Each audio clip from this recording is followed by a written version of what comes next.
سنائیے ایسے نمازیوں کے لیے۔ سورہ معون میں دیکھ لیں، اللہ تعالیٰ نے فرمایا فَوَيْلٌ لِّلْمُصَلِّينَ الَّذِينَ هُمْ عَنْ صَلَاتِهِمْ سَاهُونَ، کہ ہلاکت ہے نمازیوں کے لیے جو اپنی نماز کے مقصد سے غافل ہے۔ اب یہ ایک جملہ ہے، اگر اس کو آپ دیکھیں، یعنی جو دین کے مقصد سے غافل ہے اس کے لیے ہلاکت ہے، کیونکہ نماز تو دین کا خلاصہ ہے، معجون مرکب ہے، تمام یعنی جڑ ہے، الصلاۃ عماد الدین۔ لیکن جو نماز کے مقصد سے غافل ہے، اس کا مطلب جو دین کے مقصد سے غافل ہے، تو اس کے لیے جہنم ہے، تباہی ہے، ویل کے الفاظ آئیں۔ اعوذ باللہ من الشیطان الرجیم، بسم اللہ الرحمن الرحیم۔ اللہم صلی علی سیدنا محمد معدن الجود والکرم وآلہ وسلم۔ سامعین و ناظرین اکرام، السلام علیکم ورحمۃ اللہ وبرکاتہ۔ آج کا ہمارا موضوع، کیا ہمیں دین اسلام کی کوئی ضرورت ہے؟ دیکھیں، بالکل ہمیں ضرورت نہیں ہے دین اسلام کی، اور اس کی وجہ یہ ہے کہ دین اسلام تو ایک ہدایت ہے، اللہ تعالیٰ کی ہدایت ہے، اور یہ ان لوگوں کے لیے ہدایت ہے جو دنیا کی زندگی میں اللہ تعالیٰ کی منشا پورا کرنا چاہتے ہیں۔ دوبارہ میں جملہ کہہ رہا ہوں، دین اسلام ہدایت ہے اللہ تعالیٰ کی طرف سے انسان کے لیے، لیکن یہ ان لوگوں کے لیے ہے جو دنیا کو منزل نہیں بناتے، بلکہ اللہ تعالیٰ کی جو مقصد پیدائش ہے اس کو پورا کرنے کے لیے، یعنی اس کو پورا کرنا چاہتے ہیں۔ تو جہاں تک آج کے مسلمان کا تعلق ہے، اس کا مسئلہ تو آخرت ہے نہیں، کیونکہ آخرت کے بارے میں تو یہ کہتا ہے کہ جب ہوگی تو دیکھی جائے گی، اور فی الوقت آج کے مسلمان کا مسئلہ جو ہے وہ دنیا ہے، ظاہر دنیا ہے، اور اس نے آج کا مسلمان ظاہر دنیا پر دھوکہ کھا چکا ہے۔ اس کا یقین ہے کہ دنیا کی کامیابی اصل کامیابی ہے اور ناکامی اصل ناکامی ہے۔ تو ان سب لوگوں کو جن کا یہ خیال ہے، نظریہ ہے، عقیدہ ہے کہ آخرت نہیں ہے، مرنے کے بعد دوبارہ زندگی بھی نہیں ہے، نہ جزائے اعمال ہے، یعنی ہم جو کچھ بھی کر رہے ہیں، سوچ رہے ہیں، کر رہے ہیں، اس کا کوئی نتیجہ نہیں نکلے گا، نہ دنیا میں نہ آخرت میں، تو ان لوگوں کے لیے دین اسلام کی کوئی ضرورت نہیں ہے۔ تو بالکل ضرورت نہیں ہے۔ اچھا، ایسے لوگ جو دنیا کے دھوکے میں مبتلا ہیں،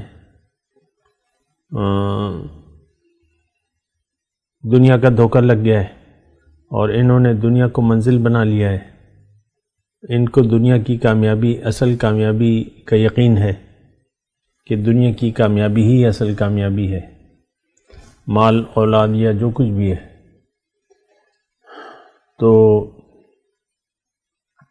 یہ اگر کوئی دین کا کام کریں گے بھی، یعنی دین سے تعلق رکھنے والی کوئی باتیں، مثال کے طور پہ کلمہ ہو گیا، نماز ہو گئی، روزہ ہو گیا، حج ہو گیا، زکوٰۃ ہو گیا، تو ان کے سارے کام فضول بیکار ہیں، یہ بات بھی نوٹ کر لیں۔ یعنی اگر کوئی دنیا کی کامیابی کو حقیقت سمجھتا ہے اور اس کی ناکامی کو اصل ناکامی سمجھتا ہے، دنیا کے فائدے پر یہ خوش ہوتا ہے اور نقصان پر یہ خفا ہو جاتا ہے، تو ظاہر ہے کہ اس کو دنیا کا دھوکہ لگ گیا ہے، اب یہ دنیا کے دھوکے میں مبتلا ہے، اور تو اس صورت میں اس شخص کے لیے دین کا کوئی فعل کرنے کا کوئی وہ نہیں ہے، فائدہ نہیں ہے۔ ایسے لوگوں کے لیے اللہ تعالیٰ نے جہنم کی وعید سنائی ہے، ایسے نمازیوں کے لیے۔ سورہ معون میں دیکھ لیں، اللہ تعالیٰ نے فرمایا فَوَيْلٌ لِّلْمُصَلِّينَ الَّذِينَ هُمْ عَنْ صَلَاتِهِمْ سَاهُونَ، کہ ہلاکت ہے نمازیوں کے لیے جو اپنی نماز کے مقصد سے غافل ہے۔ اب یہ ایک جملہ ہے، اگر اس کو آپ دیکھیں، یعنی جو دین کے مقصد سے غافل ہے اس کے لیے ہلاکت ہے، کیونکہ نماز تو دین کا خلاصہ ہے، معجون مرکب ہے، تمام یعنی جڑ ہے، الصلاۃ عماد الدین، لیکن جو نماز کے مقصد سے غافل ہے، اس کا مطلب جو دین کے مقصد سے غافل ہے، تو اس کے لیے جہنم ہے، تباہی ہے، ویل کے الفاظ آئیں۔ تو دیکھیں، زیادہ میں آپ کو یہی مشورہ دے رہا ہوں کہ اگر آپ دنیا کے دھوکے سے نہیں نکلنا چاہتے تو جو بھی آپ روایتی طور پر کر رہے ہیں، میں یہ مشورہ آپ کو نہیں دے رہا کہ اس کو کرنا چھوڑ دیں، لیکن یہ ہے کہ اس کے وہ سارے اعمال باطل ہو جائیں گے۔ یہ دیکھیں، یہ حقیقت ہے جو میں آپ کو بیان کر رہا ہوں۔ اللہ تعالیٰ نے اس کو حبط اعمال کا نام دیا ہے۔ سورہ محمد میں کافی ساری اس کی تفصیل موجود ہے۔ ذالک بأنہم کرہوا ما انزل اللہ،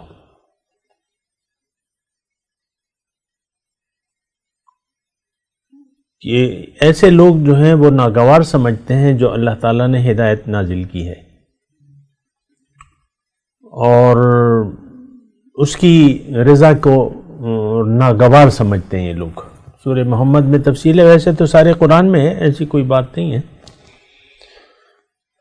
اور تو دیکھیں، یہ ایک بات نوٹ کر لیں، اس دھوکے میں نہ رہے، دنیا دار اس دھوکے میں نہ رہے کہ میں جو کچھ کر رہا ہوں اس کا مجھے کچھ فائدہ بینیفٹ ملے گا۔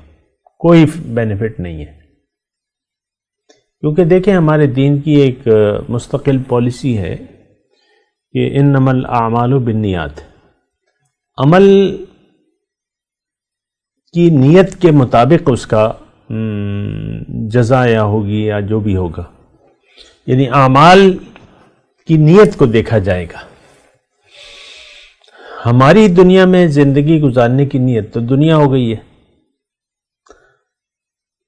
اور ہم جو دین کا کام کر رہے ہیں، یعنی جو رسومات ہیں، اول تو دین کو ہم سمجھتے نہیں ہیں، بہرحال جو بھی رسومات ہم کر رہے ہیں اس کا ہمیں مقصد نہیں معلوم، اور اس کا کوئی نتیجہ بھی نہیں نکل رہا۔ یہ بات بھی ذہن نشین کر لیں یا نوٹ کر لیں کہ جو بھی ہم کام کر رہے ہیں مروجہ، تو اس میں نماز بھی ہے، روزہ بھی ہے، زکوٰۃ بھی ہے، حج بھی ہے، تو اس کے کوئی نتائج نہیں برآمد ہو رہے، کیونکہ عمل کی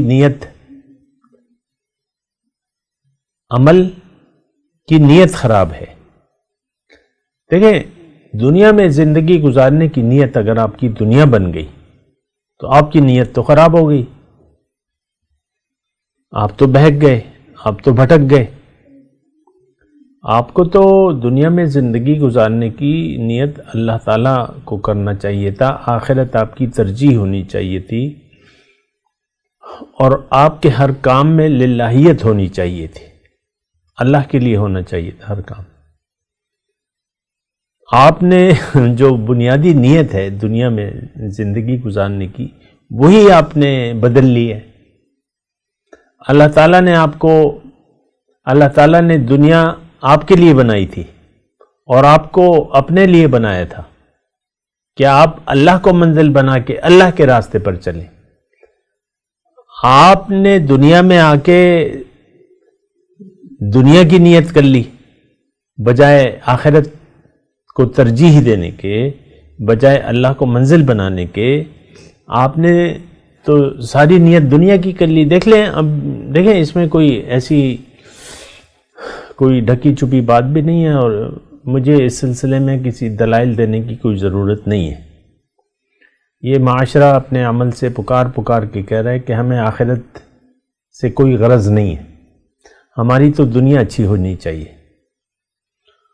اور آپ دیکھ لیں، آپ خود اور آپ میں جو صاحب اولاد ہیں، ان کو اپنی اولاد کے ظاہر کی فکر ہے، جن کی جو غیر شادی شدہ ہیں وہ اپنے دنیا کے مستقبل کے لیے زندگی گزار رہے ہیں، یا وہی ان کا آئیڈیا ہے کہ ایسا ہوگا، ایسا کریں گے، ویسا ہوگا، ایسا ہوگا۔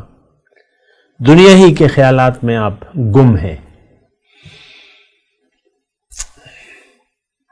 تو یہ بات تو مطلب بڑے نقصان والی ہے۔ میں آپ کو یہی بات کہہ رہا تھا کہ ہماری دنیا میں زندگی گزارنے کی نیت دنیا ہو گئی ہے. ہم جو سیدھا راستہ ہے، اول تو سیدھا راستہ ہم سمجھتے نہیں ہیں. اس کے بارے میں بات کریں گے ایک وقفے کے بعد. وآخر دعوانا الحمدللہ رب العالمین. مولایا صلی وسلم دائما ابدا على حبیبک خیر الخلق کلہم.